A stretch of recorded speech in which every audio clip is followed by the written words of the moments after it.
Kumthar sang ni som ni paruk lam na ruai patu te ania ruai hi the thai ba na man lo do na ka patu te ani ka ni kan ruai sem te nia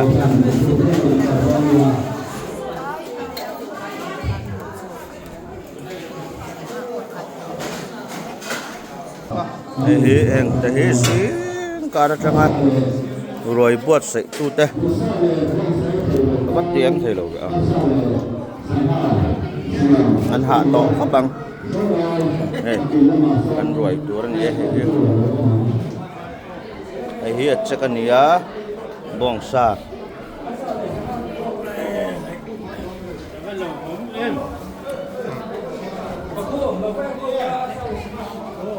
Aku tak berasa kat bayi lomeng je.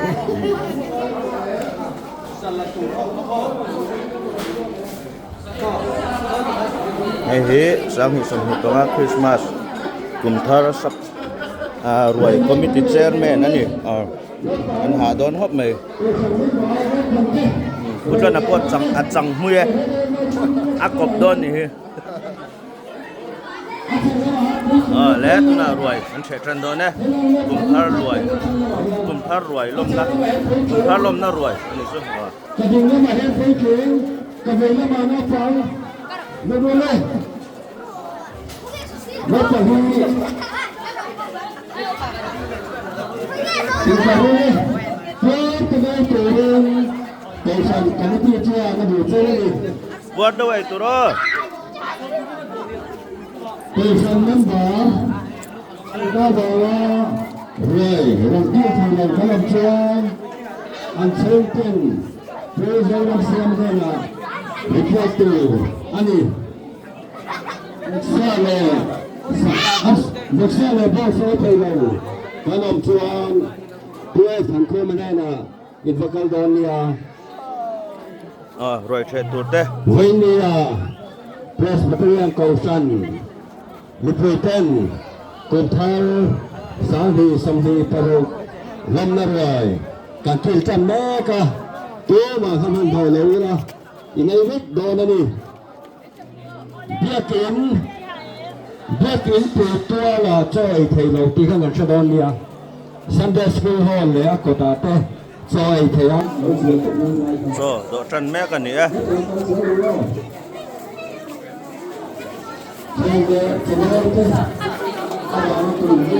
Ay, ya le saca ta.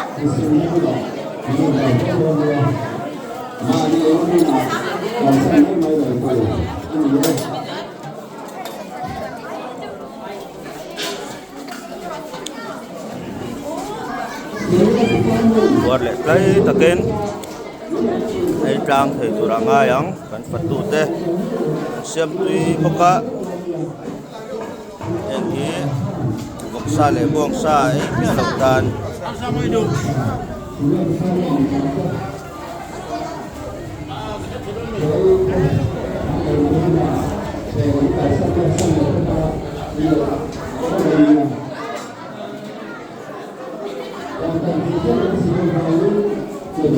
anh hi lạc lậu thấy lậu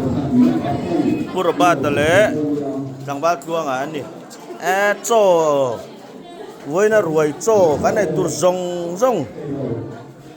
chùm tu tên thì anh sẽ cá top anh fel khóc le chẳng ba chuang khá sáng thì sầm thì paruk lom na ruồi cho chùm tu tên anh ni anh thọc rim anh hạ có bằng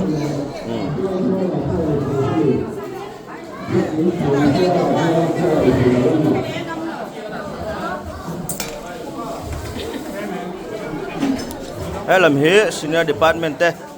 jing kara tanga patu te thawan ni nula te kheng sil tu ten ni khulu tu kan lang thelo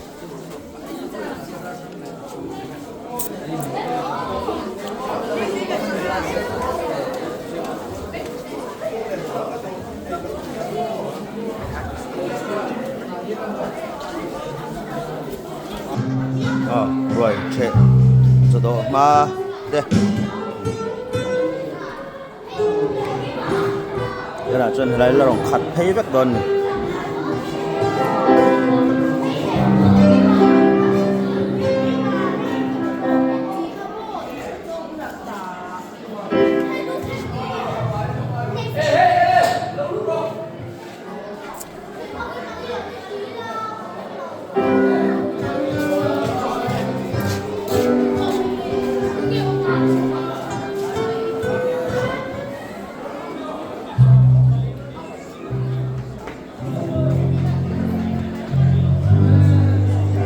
get triple leader get triple leader nupui ani ai trâu turanga yang aco kan ne nang puar na thamal ni la puar che lawang ala tlem mama he ramamur pras get triple leader nupui bini pui ni